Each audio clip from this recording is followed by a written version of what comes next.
There are so few causes that seem to transcend political paradigms anymore. However, there is one that as we scan the independent media, freelance, journalist landscape, that seems to bring credible people of all political persuasions into nearly 100% agreement. That subject is the unjust detention and political persecution of Wikileaks founder Julian Assange.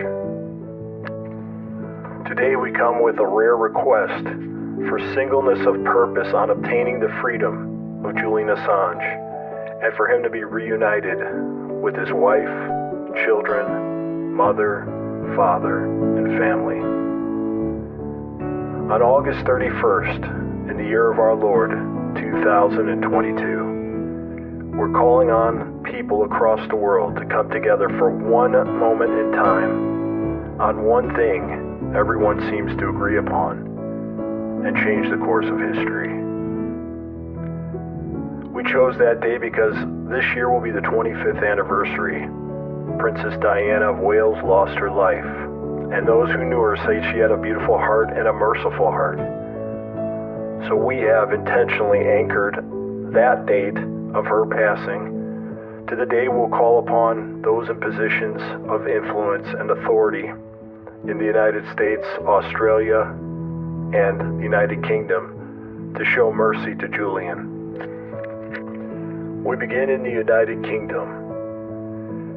We are calling for what's known as a royal prerogative of mercy for Julian Assange.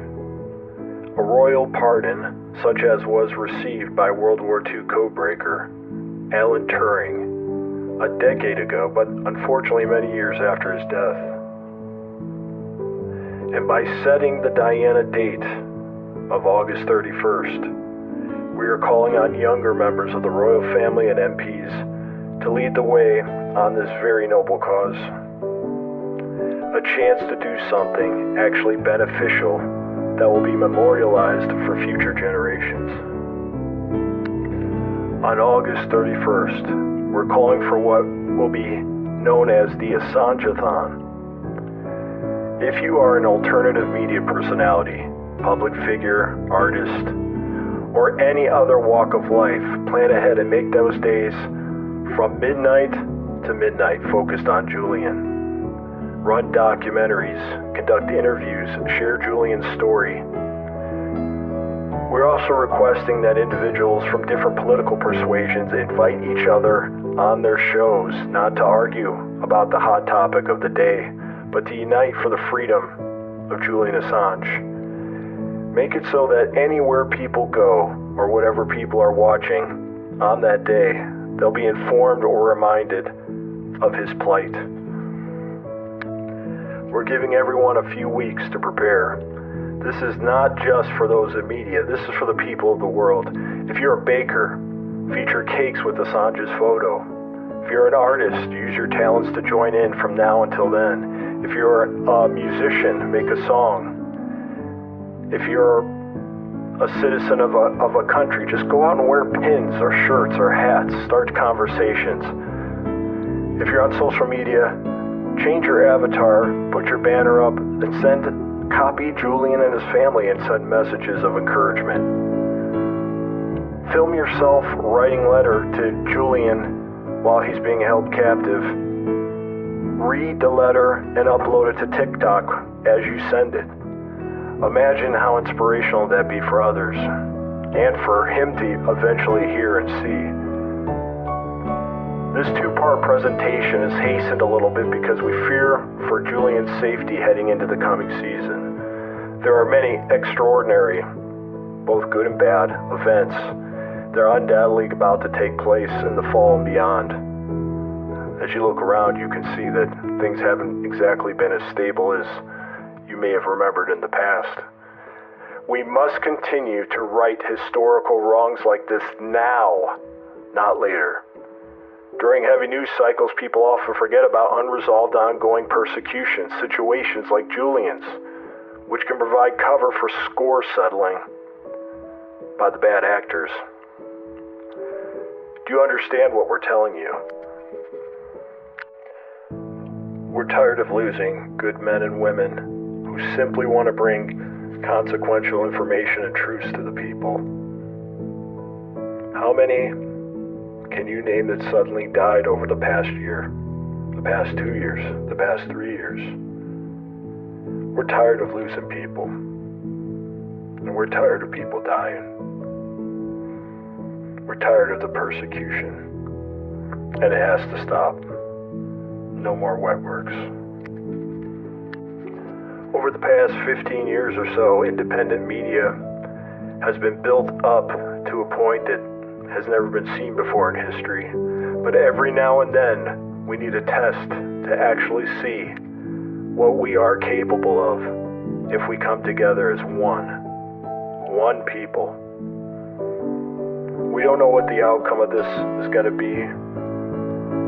We just felt it was our duty, and the results are in God's hands. And to Julian, when you hear this, know that you are the rarest of rare souls that has that unique ability to knock down barriers between warring tribes. You listen to everyone. You show no contempt towards those you disagree with, and we could all learn a lot from you on that. You care about getting things right. You care about protecting innocent people. We need more Julian Assanges in this world.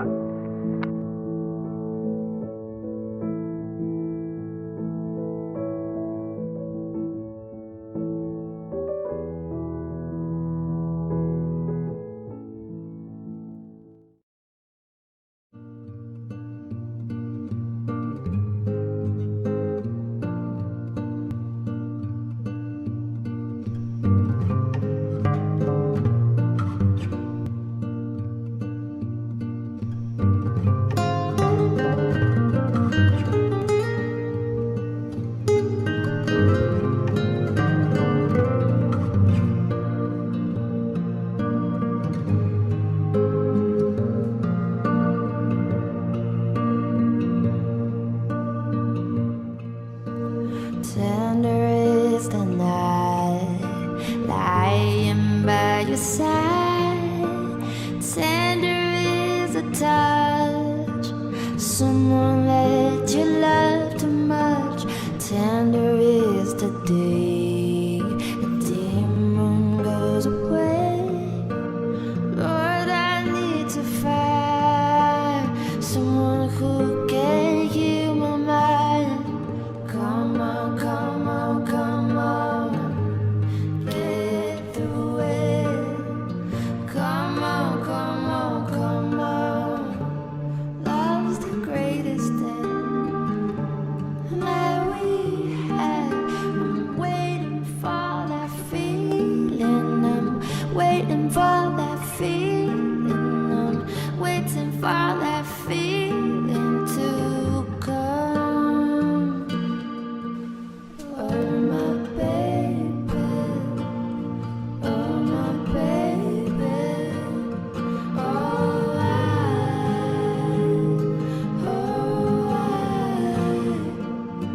oh my baby,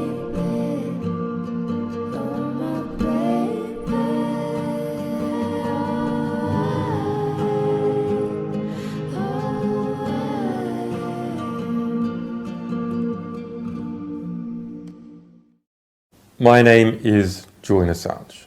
We need your help. We need thousands of people, men and women, young and old, making a difference. Together, we can bring transparency, accountability, and justice.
If you're watching this video and you're under the age of 25 years old, you may not know who Julian Assange is, and that what he could have possibly done to be isolated for so many years. Or perhaps you're 55, but you're just beginning to discover that you haven't been told the truth on an array of topics.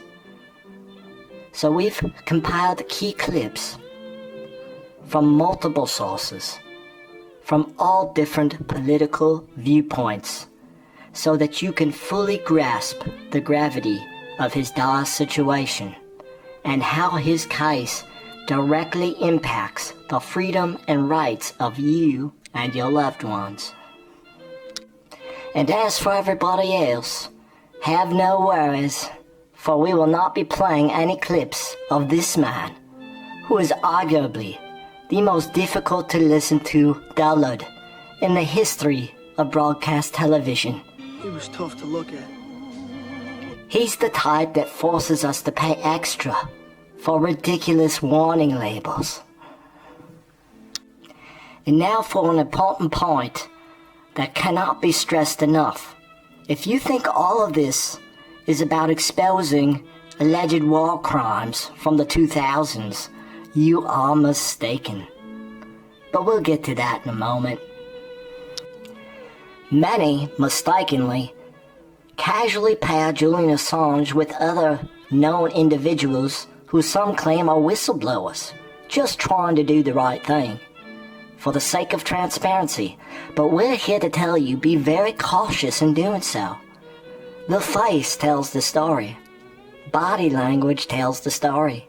Actions tell the story. There are mountains of difference between whistleblowing and undermining. Intention is everything.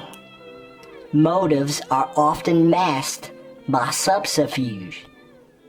This is why some who launch political careers in the living rooms of nihilistic anti-American extremists who plotted for the elimination of 25 million people in the 1970s have no issue later pardoning or commuting sentences of someone who planned massive campaigns of bombing attacks and wanted to turn Puerto Rico into Castro-esque Cuba.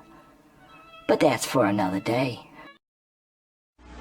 I brought up the subject of what's going to happen after we take over the government.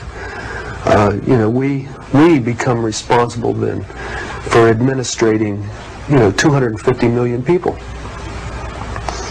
And there was no answers. No one had given any thought to economics.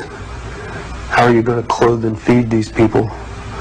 The only thing that I could get was that they expected that the Cubans and the North Vietnamese and the Chinese and the Russians would all want to occupy different portions of the United States. They also believed that their immediate responsibility would be to protect against what they called the counter-revolution. And they felt that this counter-revolution could best be guarded against by creating and establishing re-education centers in the Southwest, where we would take all the people who needed to be re-educated into the new way of thinking and teach them how things were going to be. I ask, well, what is going to happen to those people that we can't re-educate, that are die-hard capitalists? And the reply was that they'd have to be eliminated. And when I pursued this further, they estimated that they would have to eliminate 25 million people in these re-education centers. And when I say eliminate, I mean kill. 25 million people. I want you to imagine sitting in a room with 25 people, most of which have graduate degrees from Columbia and other well-known educational centers, and hear them figuring out the logistics for the elimination of 25 million people. And they were dead serious. It is also important to know why Julian continues to be isolated from the world and abused. But before we go any further, we need you to close your eyes and remember back to how things were prior to 2015 in regards to Julian's situation. Go back and watch the featured interviews with George Stepan Olivers. Watch how the fake news corporate media lavished praise upon Assange, and how easily and freely awards were handed out to him, both at home and but especially abroad. Now look at how he's portrayed by these same people today. What happened? Why the change? The various so-called fabricated crimes he's being held for right now were openly known way back then. The individual who gave military documents to Wikileaks was freed from prison early. Yet Assange hasn't had the ability to absorb sunlight in more than a decade. Does that make any sense to you? It will. And by the way, if 12 plus years ago you did for a brief period believe that Julian and Wikileaks were terrorists trying to bring down the United States, that's okay. This was something new. The climate was very different back then. And Julian was starting a venture and trying to desperately work out all the kinks and get it right from the beginning. They were doing something different. And often throughout history, folks cannot differentiate between white and black hats, especially in the early going. We know there are all kinds of factions who wish to collapse the United States of America, so there's no longer any impediment to a one-world totalitarian government. But this is not Assange. Julian has always been interested in cleaning out the malware, not pouring acid on a country's laptop. He's the perfect teacher, measured and careful, to teach the next generation ethical whistleblowing and journalism. We need him. You see, the accusations, or so-called charges against Julian Assange from the 2000s, are only the things the deep state apparatus wants to cling to. Why? Because Julian has done nothing wrong, and has a journalist and, in fact, has shown more restraint and measure than most media figures in the mainstream have or ever will show. He and his former team at WikiLeaks went above and beyond to ensure they did no harm to any innocent person or group. To this day, there's zero casualties connected to anything WikiLeaks published. Imagine that. Did you know that Julian went out of his way to warn the State Department more than once that others were planning a potential leak, unredacted cables, which could potentially put people in harm's way? Corporate media didn't tell you that. They would a so-called enemy of America do that? Would a person who hated America do that? No, they wouldn't. He's the only enemy of corruption in the media. Also, did you know that a young Julian Assange in the 1990s successfully aided in the dismantling of child pornography networks using his technological skills? He worked with Victoria Police to do so. How many innocent children is he responsible for saving during his entire life? We may never know, but it's a lot.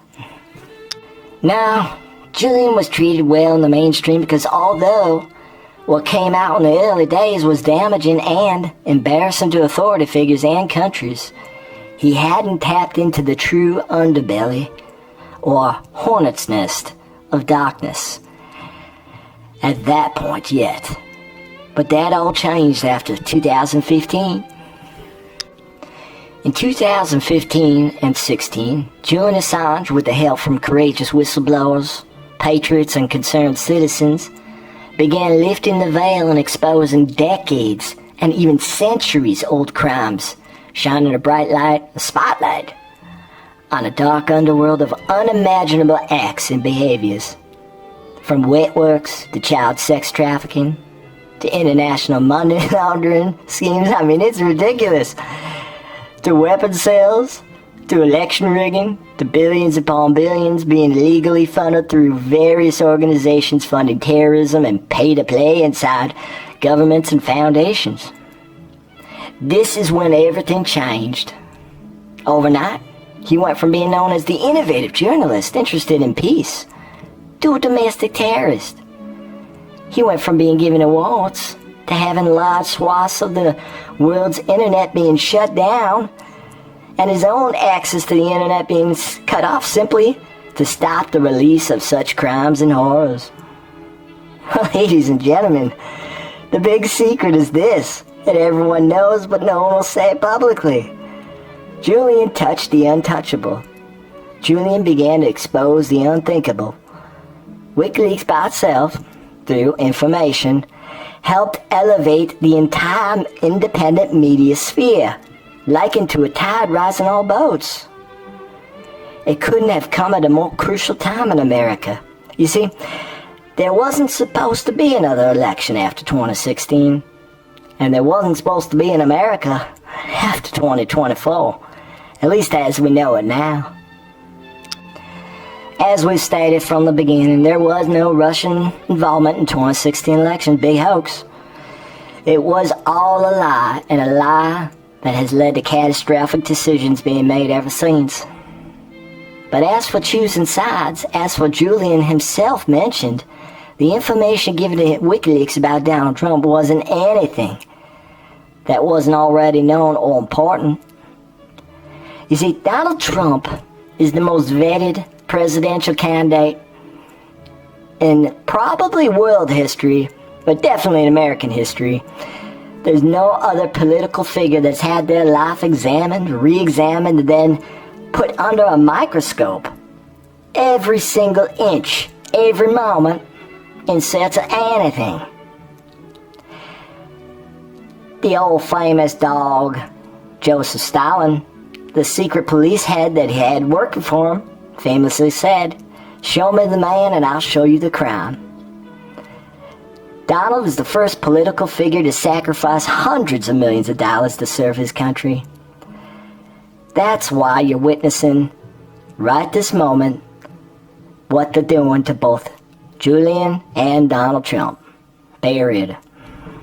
So to finish up, we're also asking the folks over at InfoWars to dedicate their entire August 31st broadcast this year and following years to Julian also.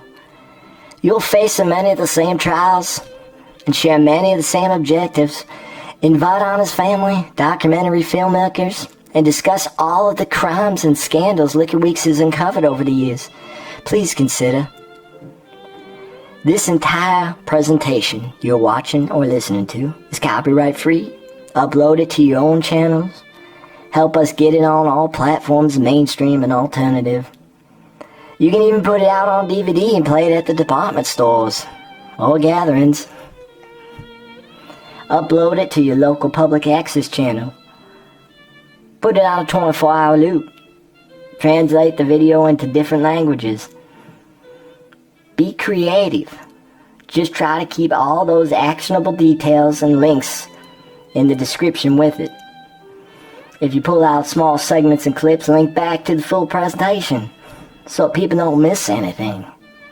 Lastly, though we have differences in opinions and strategy with the Assange family and WikiLeaks, we send our love and our prayers to them in this time of need and applaud their relentless determination. The prime source you should look for updates is Stella Assange on Twitter at the moment. Follow her there and please invite her over to Truth Social, where millions of patriots await her with open arms. Lastly, you can't say, when will someone do something, while no one knows who have done something and are suffering alone for it. Remember that. Let's not wait for some blue beam, the alien invasion hoax, to unite everybody. Today, we unite for Julian and for press freedoms. Tomorrow, we shall return to the battlefield of ideas.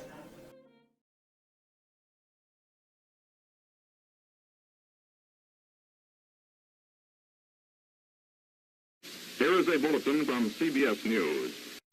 Here is a bulletin from CBS News. Currently official, President Kennedy died at 1 p.m. Central Standard Time.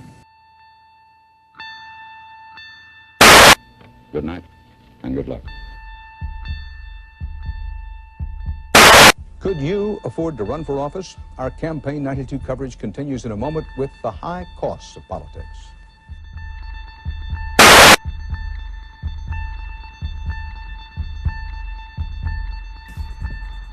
Are you ready?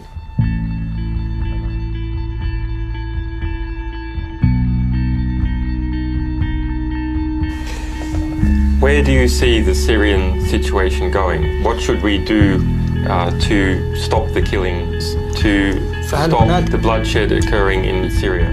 David, who will you be voting for in the upcoming election? Well, we don't have a candidate yet. Well, I mean, amongst the candidates. What is WikiLeaks? We do something relatively simple. We want to enable information to go out to the public that is not just any information, but that it has the greatest chance of achieving political reform, positive political reform in the world. There's a lot of bits everywhere in the world. Some of those bits are special. Some of those bits can achieve something good. And the more bits there are in the world, the more the problem becomes, how do you find those bits which can change our civilization into a better state? We would like to thank The Economist who sponsored the award, and all those people, particularly our sources, who risked themselves to send in documents that the world needed to know. And tonight I want to thank you and the Walkley Foundation for showing these values as journalists and as Australians, in standing by WikiLeaks in our hour of need, not in 5 years' time, but today, when it counts. And I want to thank all of those who have continued to stand by us, our sources, our donors, our defenders, people without whom we could do nothing. It's my great pleasure to present you with the Sydney Peace Medal for your conviction that truth matters and that justice depends on it, and for your courage and leadership and tenacity in journalism and publishing. And I'm not for the death penalty, so if I'm not for the death penalty, I only want to do it, illegally shoot the son of a He's a high-tech terrorist. He's done an Assange. Yeah, he's done it. Hero, not a hero. I don't think in terms of heroes. Generally speaking, I think he thinks he is a hero in his own mind, which makes me pretty suspicious. Yeah. Yes. We should not have freelancers from other countries making decision about what gets declassified by our government. Mm-hmm. Our government should be better about it, but I don't want random Australians deciding for me. Nothing against Australia. I got plenty against Australia. We are doing everything that we can. We have a very serious, active, ongoing investigation. So this is, to me, I just think an instrument like WikiLeaks is vital for a free and open society to exist. I just think that if in a free and open society, if we aren't able to find out the truth, mistakes like this get repeated over and over and over. The first casualty of war is the truth. This disclosure is about the truth.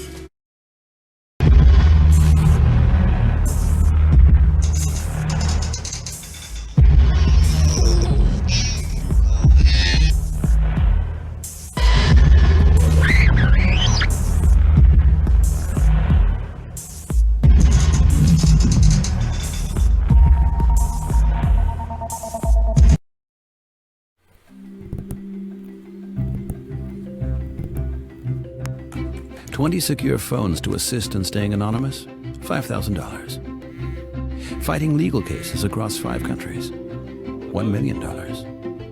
Upkeep of servers in over 40 countries? $200,000. Donations lost due to banking blockade? $15 million. Added cost due to house arrest? $500,000. Watching the world change as a result of your work?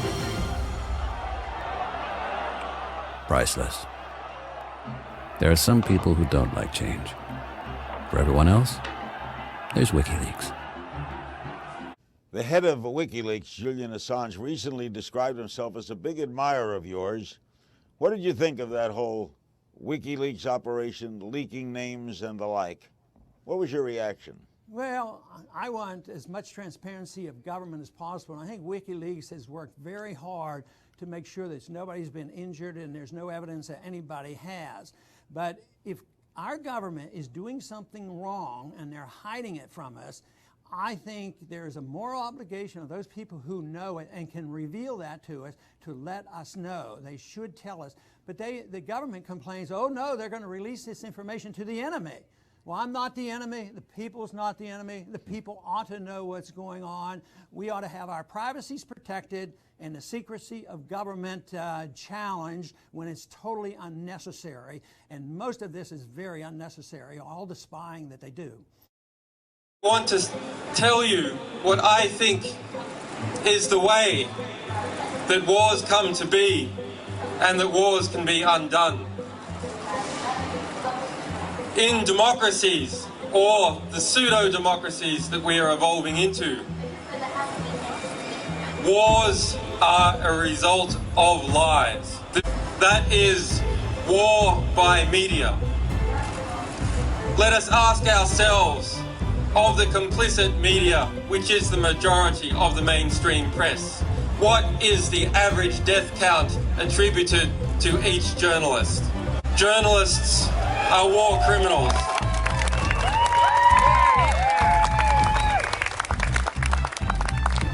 And why one might think that that should lead us to a state of despair, that the reality that is constructed around us is constructed by liars, is constructed by people who are close to those that they are meant to be policing. It should lead us also to an optimistic understanding, because if wars can be started by lies, truth can be started, peace can be started by truth.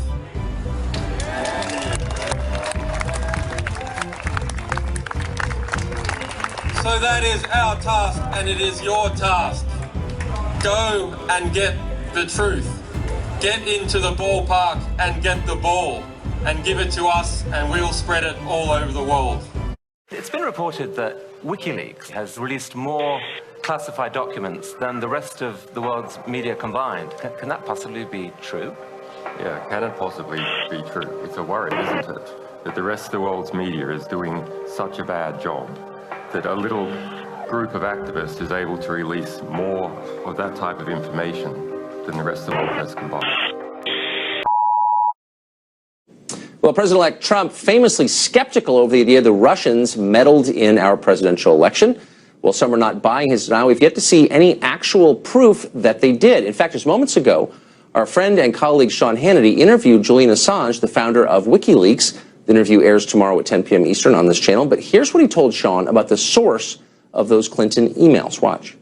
Can you say to the American people unequivocally that you did not get this information about the DNC, John Podesta's emails? Can you tell the American people 1,000% you did not get it from Russia or anybody associated with Russia? We can say, we have said repeatedly over the last 2 months that our source is not the Russian government and it is not a state party. To appear in the report is WikiLeaks founder Julian Assange.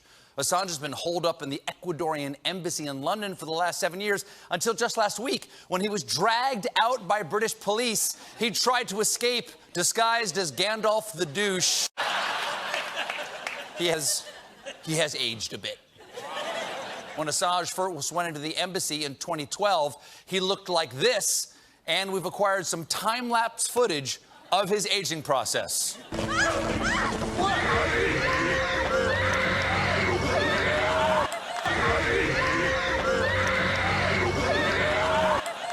He aged poorly.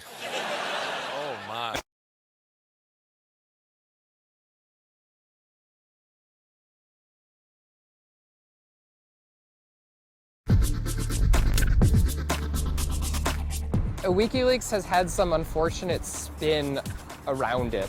What WikiLeaks has actually done is traditional journalism, very much in the vein of the White House papers and things like that. I believe that WikiLeaks has taken some of their larger files, like their larger repositories of just large amounts of documents, and distributed those using BitTorrent.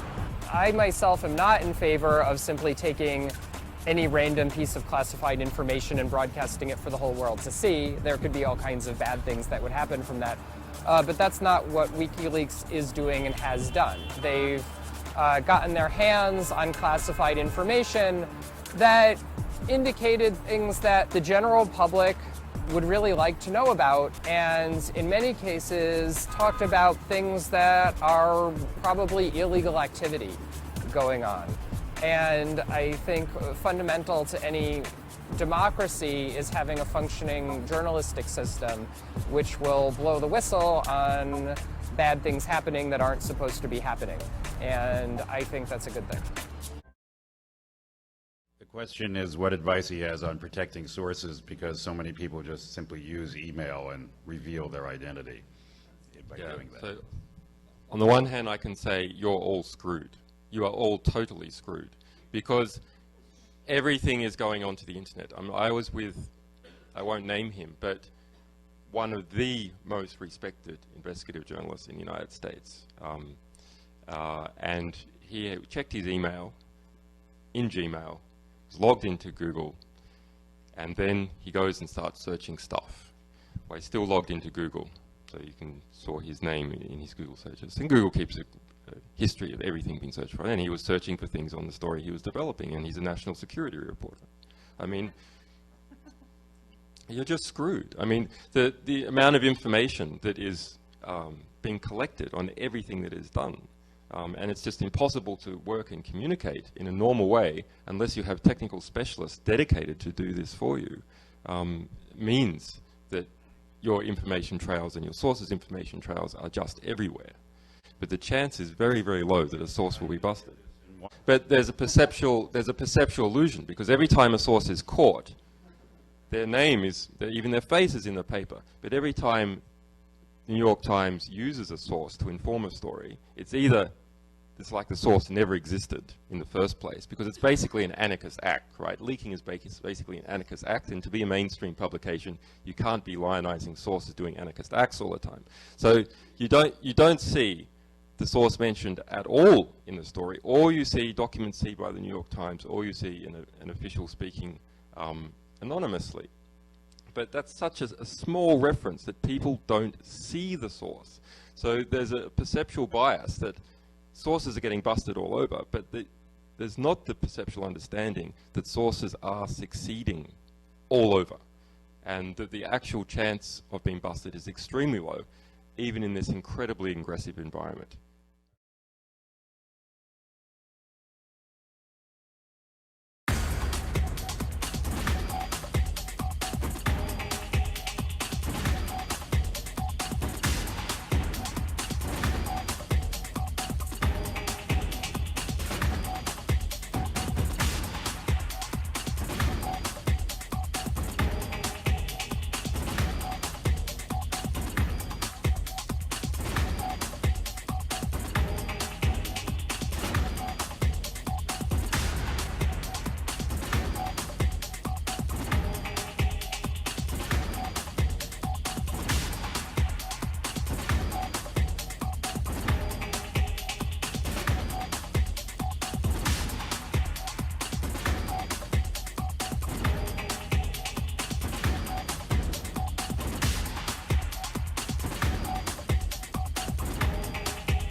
Alan Turing, British mathematician who was widely considered to be the father of computer science, received a pardon under the royal prerogative of mercy by the Queen.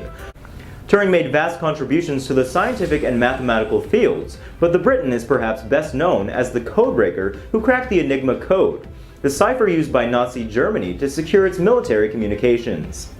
Turing's efforts gave the Allies an advantage and helped them to emerge victorious in the Second World War.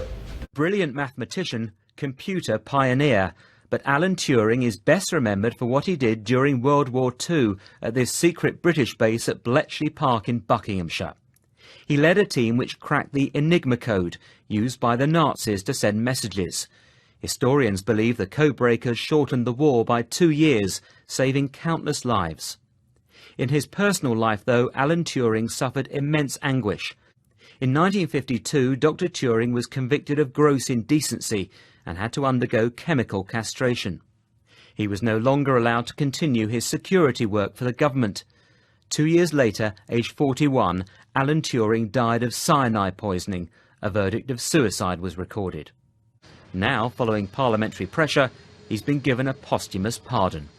The injustice done to him is corrected today by this pardon, and I think that is the end of that bit of the story. The pardon was granted by the Queen under the royal prerogative of mercy at the request of the government, which described it as a fitting tribute to an exceptional man. Danny Shaw, BBC News.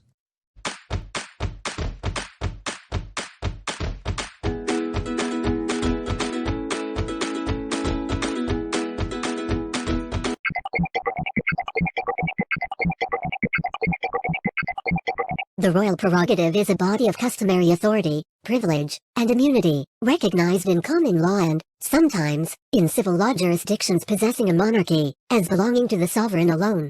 It is the means by which some of the executive powers of government, possessed by and vested in a monarch with regard to the process of governance of the state, are carried out.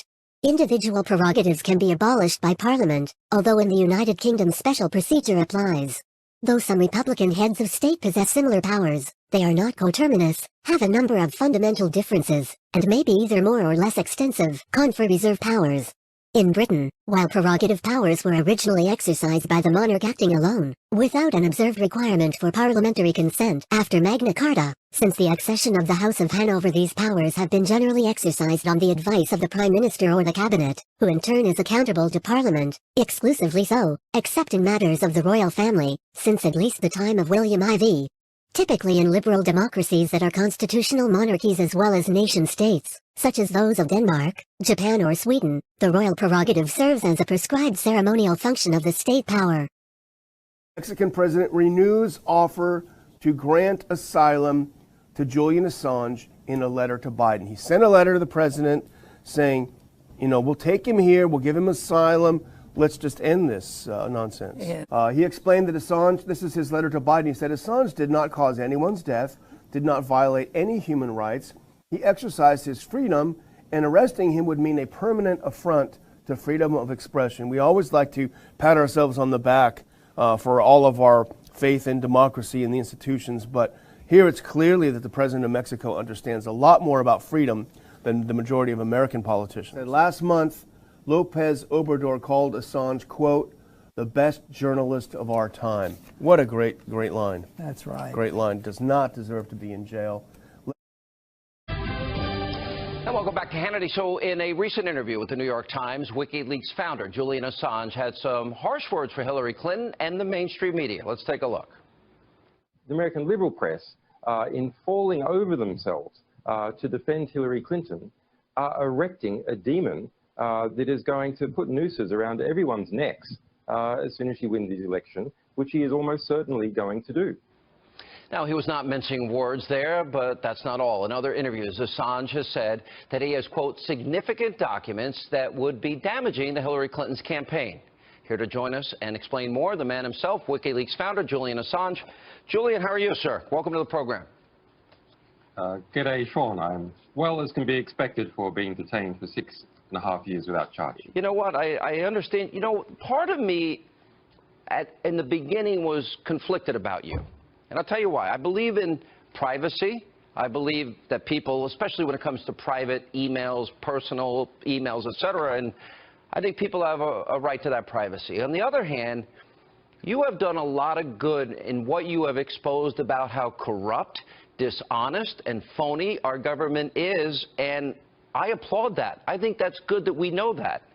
Do you understand people when they talk to you about the privacy issue?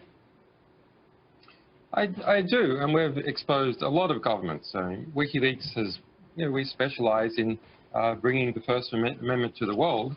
We were always very surprised that one of our biggest battles would be trying to bring it to the United States under an Obama administration. Yeah, that's interesting you say that. Why do you say that that's a surprise to you? Well, because if you see the rhetoric coming out of the Democrats is that they're pro-civil liberties, and an important part of civil liberties is respect for the First Amendment and the rule of law, and that has broken down under the Obama administration, and Hillary Clinton was part of that process. She has, and the Obama administration has, attempted to prosecute more journalists and journalistic sources under the Espionage Act, that same Espionage Act that she was being investigated under, than all previous presidencies combined. Yeah. Not just more than any one of them, than more than all of them combined. So there's, under Obama, an epidemic has developed of abusing national security laws to crack down on what is legitimate use of the First Amendment. But there is, Hillary Clinton says that she can't remember what a C in bracket stands for. Everyone in positions of government and in WikiLeaks knows it stands for classified confidential. And in fact, we have already released thousands of cables by Hillary Clinton. Here she is, Clinton. See, that's her signature, Clinton, with the C in bracket right there. Wow. Thousands of examples where she herself has used this C in brackets and signed it off, and more than 22,000 times that she has received cables from others with this C in brackets. So it's absolutely incredible for Clinton to lie. She is lying about not knowing what that is, but it's a bit disturbing that James Comey goes along with that game. Wow, Julian Assange, fascinating. I do hope you get free one day. I wish you the best. Thank you for being with us. Now, a blog called True Pundit says that they have a source that was at State Department meeting. I'm going to read you what they said. Now, I don't know much about True Pundit. I'm not vouching for them as a blog.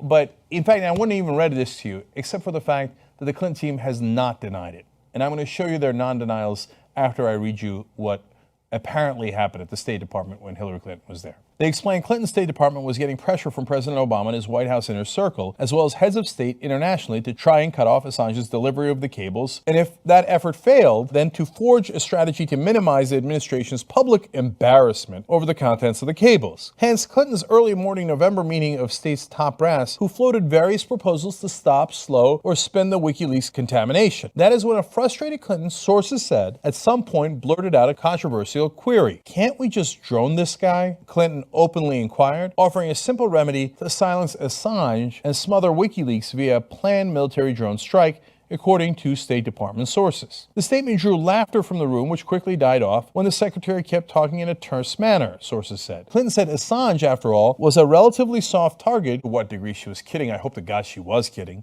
But there's a couple of things here that makes these more likely to be true. Now, they have sources, but people make up sources. If it was the Trump campaign, I wouldn't pay it any mind at all, but this was well before that really got cooked up.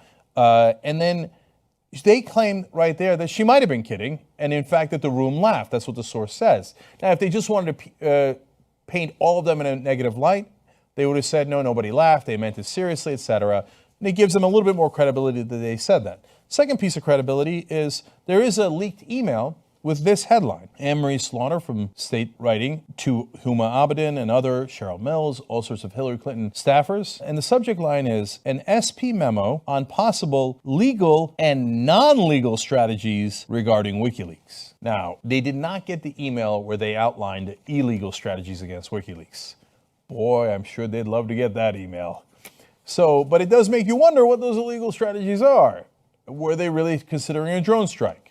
Was she joking? We don't know. Well, they asked Robbie Mook, her campaign manager. Let's go to his answer. Can you respond to that? Do you think that was said in jest? Is it untrue? How are you taking that? I'm reticent to comment on anything that the WikiLeaks people have said. They've made a lot of accusations in the past. You know, Donald Trump and his allies are trying to do everything they can to change the debate here right now. That was a non-denial if I've ever seen one. I'm hesitant to respond.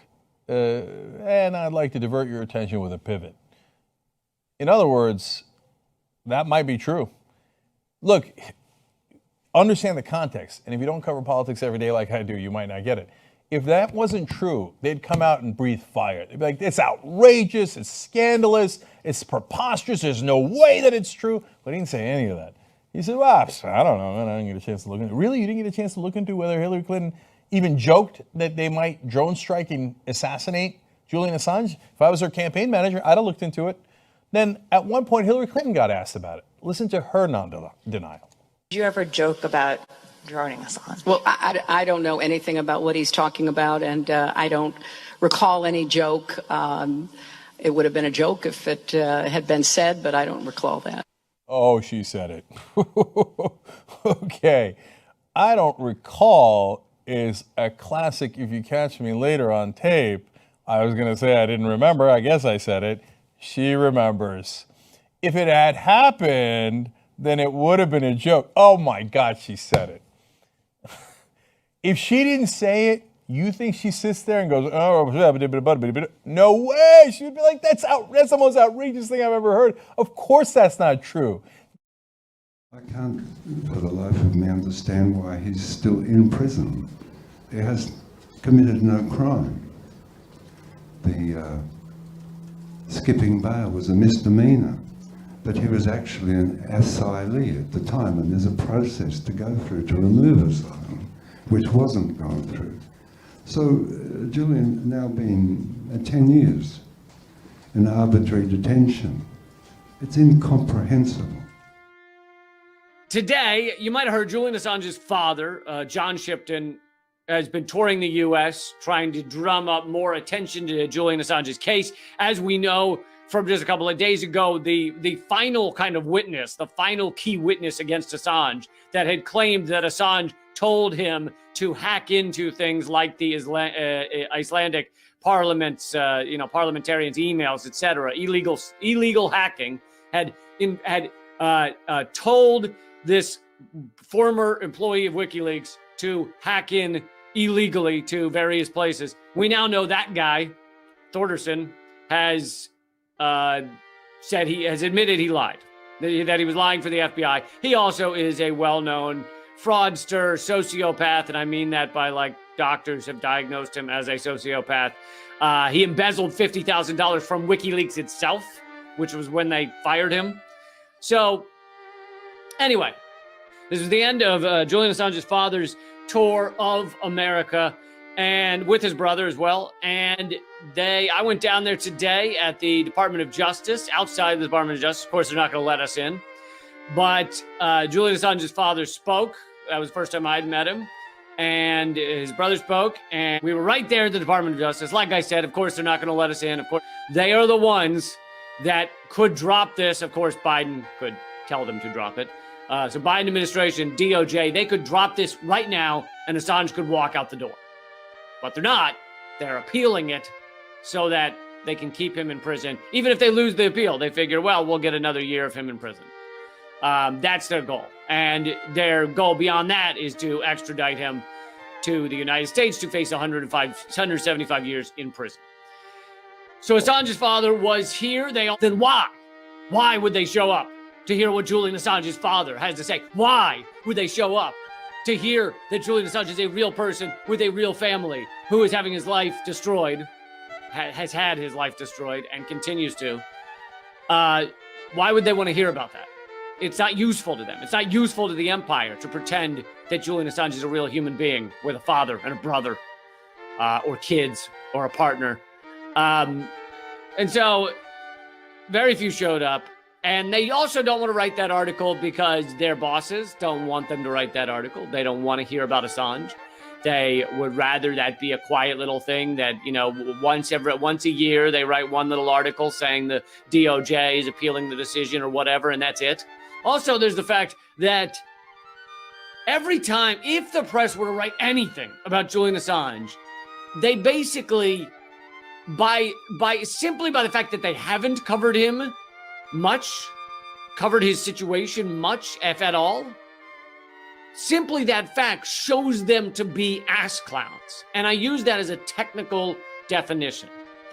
And if they do a report on Julian Assange, then they have to maybe mention or maybe remind people, even if they don't say it, why haven't you been covering it? Oh, you haven't been covering this because you are doing the job of the State Department. You are trying to make people forget that we have a journalist locked up right now, simply by not covering it, simply by not making it a story. So they don't want to talk about it. They really don't. They want to avoid it at all costs.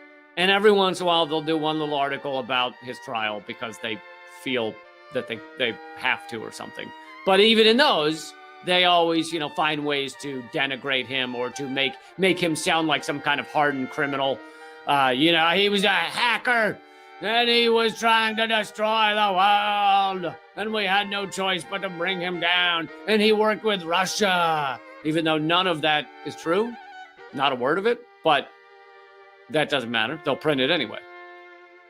So yes, Omar, Assange is a hero. So anyway, there were events today, and I just wanted to let you guys know about them because, I want you to know that these things continue to go on. The energy, thanks to you all, thanks to everyone who continues to talk about Assange. That is what's kept this story in the news to the extent it has been. And I mean mainly the independent news, obviously not the mainstream. But that is what's continued this story and continues the fight, is that energy. So I just wanted you to know this goes on. Julian Assange's father and brother just finished a tour of the U.S.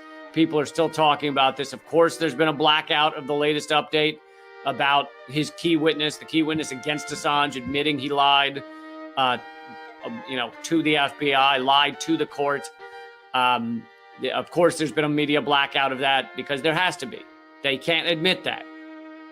That goes on. And another point, it's often whenever you bring up Assange, you talk about Assange, it's easy to think, well, it's all been said. It's easy to feel that way. That Julian Assange is not an American citizen. I have made this first point, but not the second one. Julian Assange is not an American citizen. He has barely ever been to America. He's never operated his business, WikiLeaks, out of America. So why is it America that is allowed to go after him? He is not in America right now. He's not from America. He's not. He was never in America while they've been chasing him and trying to prosecute him and trying to lock him away forever.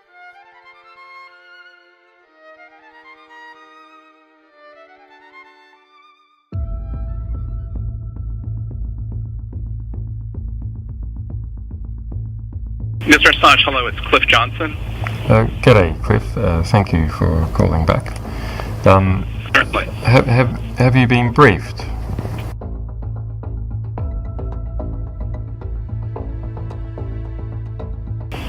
Yeah, so the situation is that we have intelligence that the State Department database archive of 250,000 diplomatic cables, including declassified cables, is being spread around and is to the degree that we believe that within the next few days it will become public, and we're not sure what the timing could be, imminently or within the next few days to a week. And there may be some possibility to stop it.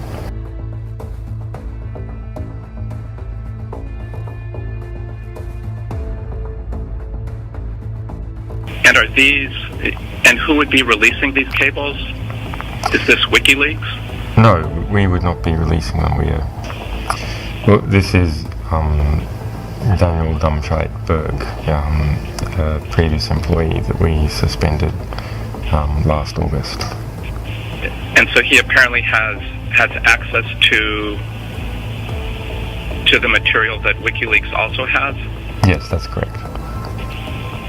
And he has access to everything that you have, is that right?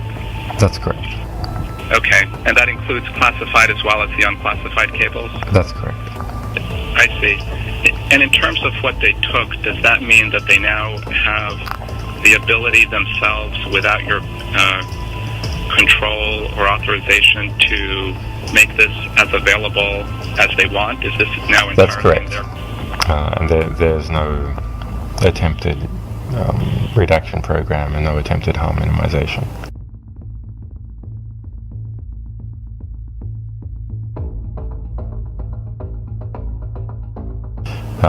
In case there are any individuals who haven't been warned, that they should be warned. So the material, there is an encrypted version of the materials on the internet somewhere that we do not control. One doesn't actually need to convey the material itself. One only needs to convey the location of the material and its encryption key.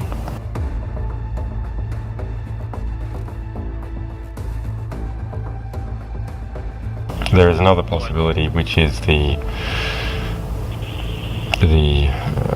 taking down of those files.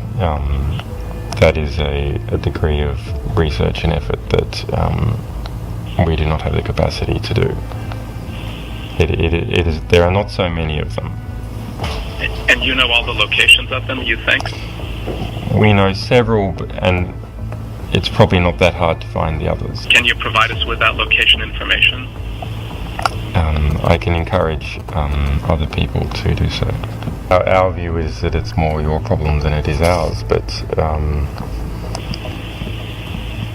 we have been calling the State Department and the embassy for over a day trying to explain the urgency, and they have not called back other than this call.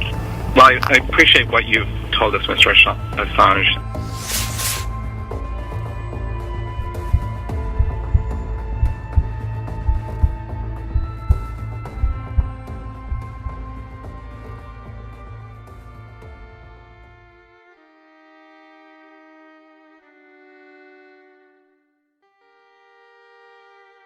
Thank you for coming. I had hoped that today would be the day that Julian would come home. Today is not that day, but that day will come soon. Yeah. As long as Julian has to endure suffering in isolation as an unconvicted prisoner in Belmarsh prison, and as long as our children continue to be bereft of their father's love and affection, we cannot celebrate. We will celebrate the day he comes home. We are pleased that the court has recognized the seriousness and inhumanity of what he has endured and what he faces. But let's not forget, the indictment in the US has not been dropped. We are extremely concerned that the US government has decided to appeal this decision. It continues to want to punish Julian and make him disappear into the deepest, darkest hole of the US prison system for the rest of his life. That can never happen. We will never accept that journalism is a crime in this country or any other. Let's not forget that US agents plotted to kill Julian on British soil. His British solicitors were deliberately targeted by name, and their documents were stolen. Their illegal operations even targeted our 6-month-old baby. It is sickening, and it is also a threat to everyone. On behalf of Julian and myself, I want to thank the millions of people around the world and the institutions that are already calling for this persecution to end. I ask you all to shout louder, lobby harder, until he is free. I call on everyone else to come together to defend Julian's rights. Not just Julian's rights, they're your rights too. Julian's freedom is coupled to all our freedoms, and our freedoms are lost in the blink of an eye. I call on insiders to come forward to expose the full extent of the misconduct that has led to Julian's imprisonment. And I call on the President of the United States to end this now. Mr. President, tear down these prison walls. Let our little boys have their father. Free Julian. Free the press. Free us all. Thank you.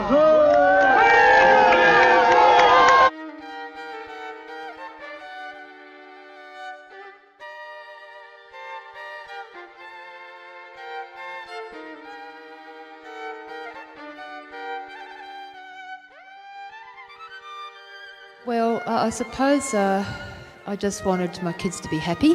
That was the primary thing, anything I did as a mother, and I'm certainly not a perfect mother.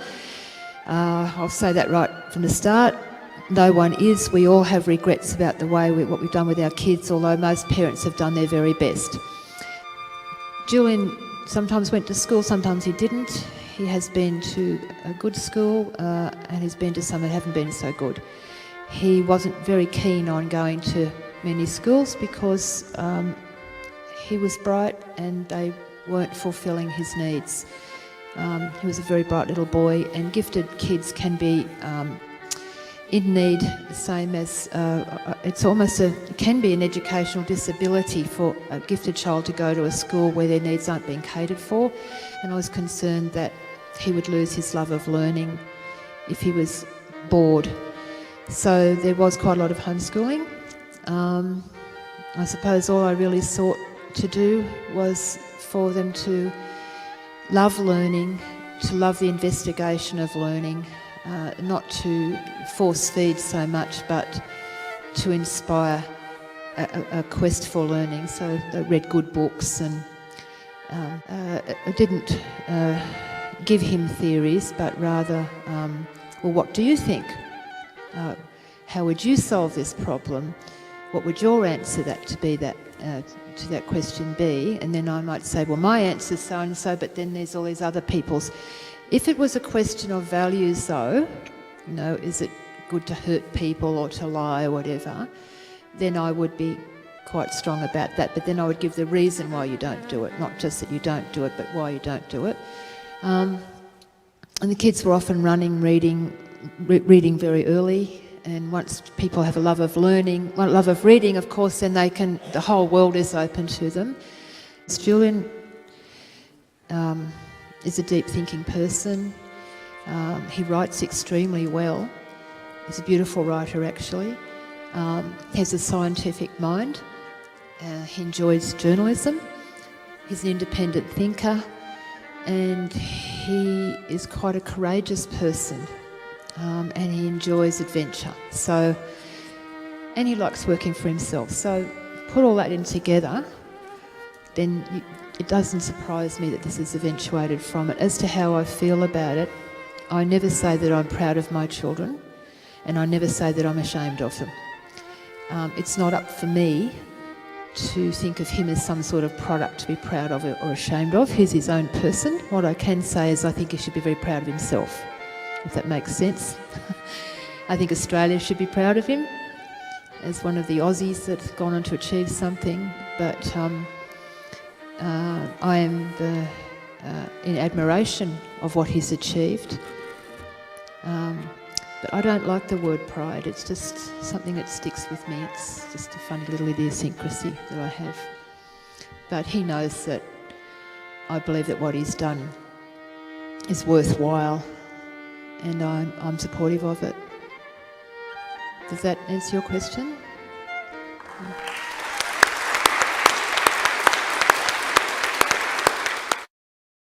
So is Julian Assange a hero for freedom and truth, or a terrorist who's exposing innocent, well-intended people and putting them in harm's way? He's absolutely a hero. As Representative Connie Mack said on your show a couple of days ago, the people have a right to know.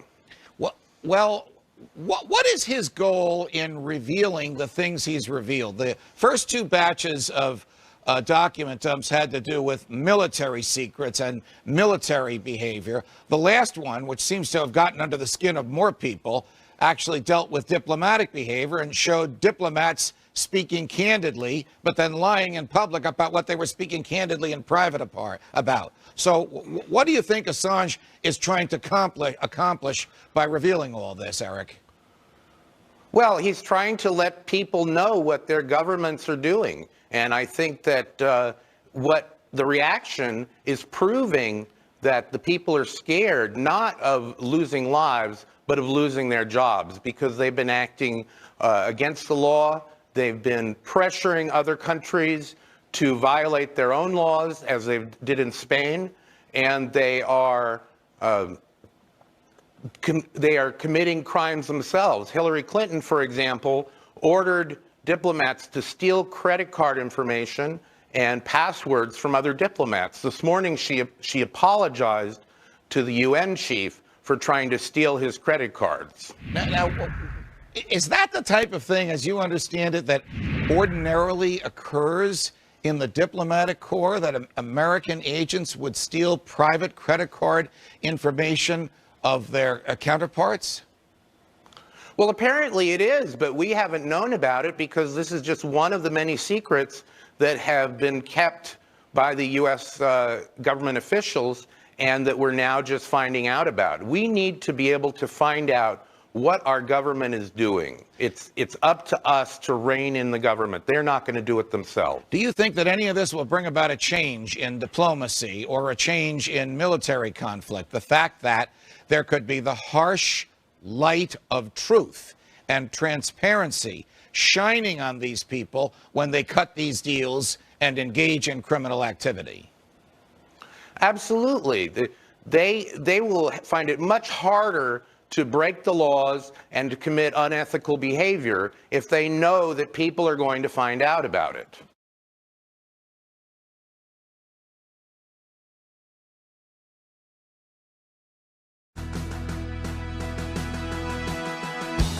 We have a chance to turn the pages over. We can write what we want to write. We gotta make things leak so we can get much bolder.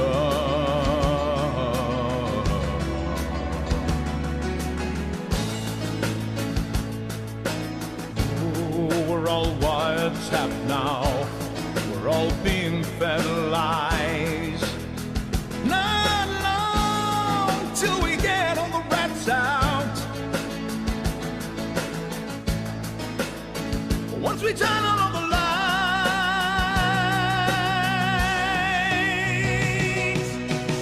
you're the light that the world's demanding. Make it bright and make things clear.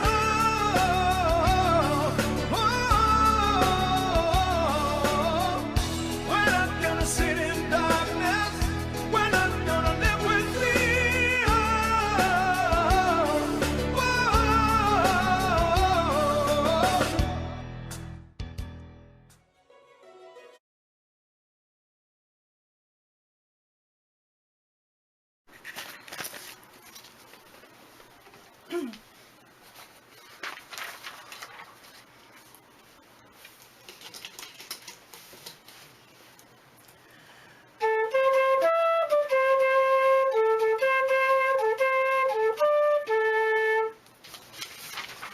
Julian Assange is his name, and he worked on the whistleblower train until some government secrets got out that threatened the wars of gain.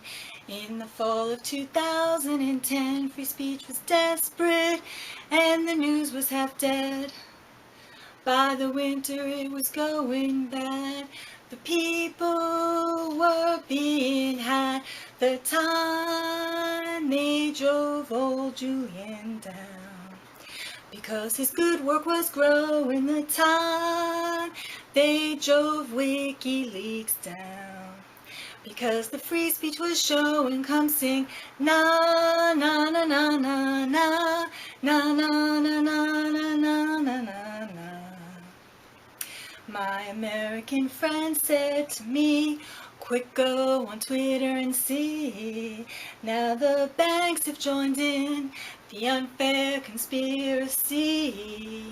PayPal, Visa, and MasterCard could make all of our money no good. They don't care about logic or fair. They risk the whole money system on Lieberman's dare. The time they drove old Julian down, because his good work was showing. The time they drove WikiLeaks down, because the free speech was growing. Come sing na na na na na na na na na na na na na na. Unlike the major media band, WikiLeaks took a noble stand. Unlike the politicos, they kept justice at hand. Julian has transparency, he's proud and brave, but the Pentagon and Palin threaten him with the grave. I swear by the mud below my feet, we won't have free speech if we take this defeat.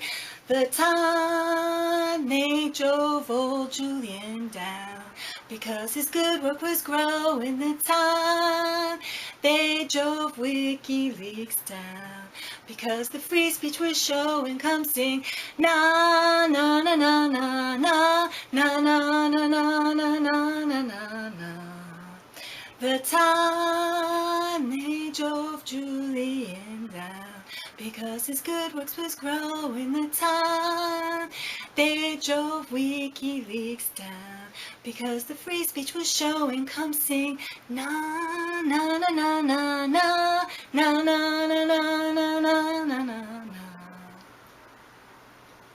Support Julian Assange, support WikiLeaks, support your right to free speech, support your chance to understand and know what your government is doing.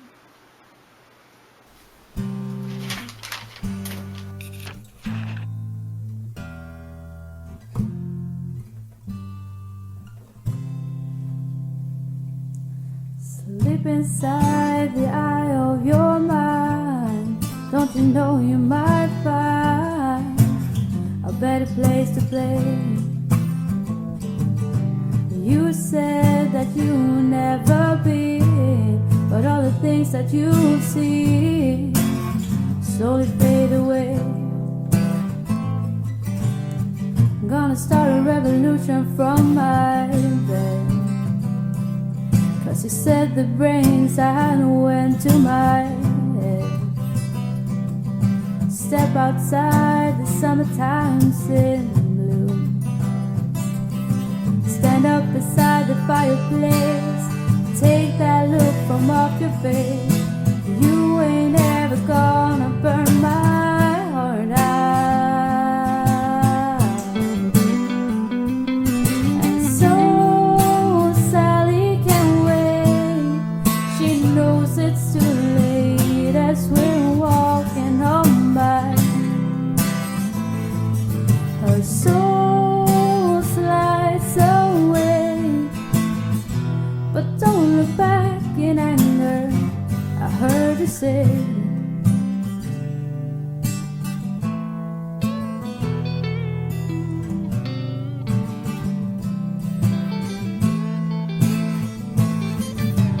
Take me to the place where you go, where nobody knows if it's night or day.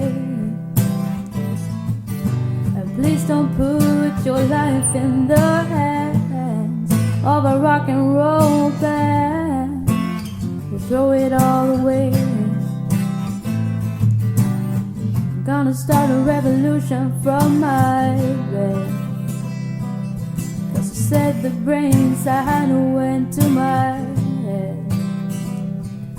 Step outside, the summertime's in bloom.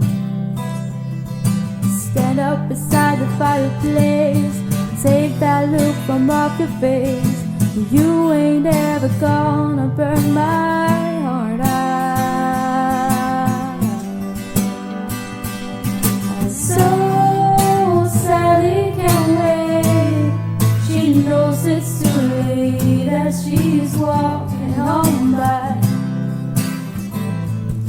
Her soul slides away, but don't look back in anger. I heard her say.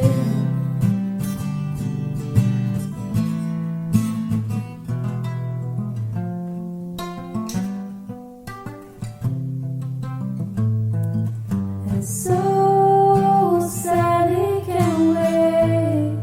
She knows it's too late as we're walking on by. Her soul slides away, but don't look back in anger. I heard you say.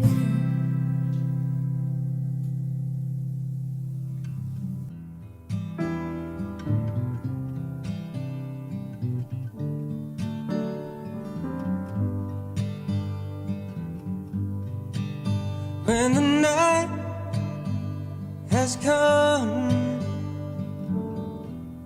and the land is dark and the moon is the only light we'll see. No, I won't be afraid. No, I won't be afraid. Just as long as you stand by me. So darling, darling, stand by me. Oh, oh, stand by me. Oh, stand by me. Oh, stand by me. Oh, stand by me. If the sky we look upon, should it tumble and fall, and the mountains come crumbling to the sea, I won't cry, I won't cry, I won't shed a tear, just as long as you stand by me. So darling, darling, stand by me. Oh, oh, stand by me. Oh, stand by me. Stand by me. Stand by me.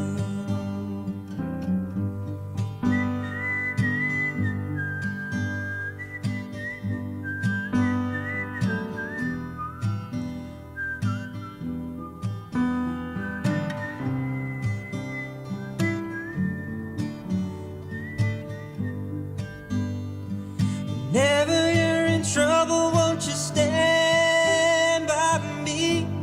Oh, oh, stand by me. Oh, stand by me. Oh, stand by me. Oh, stand by me.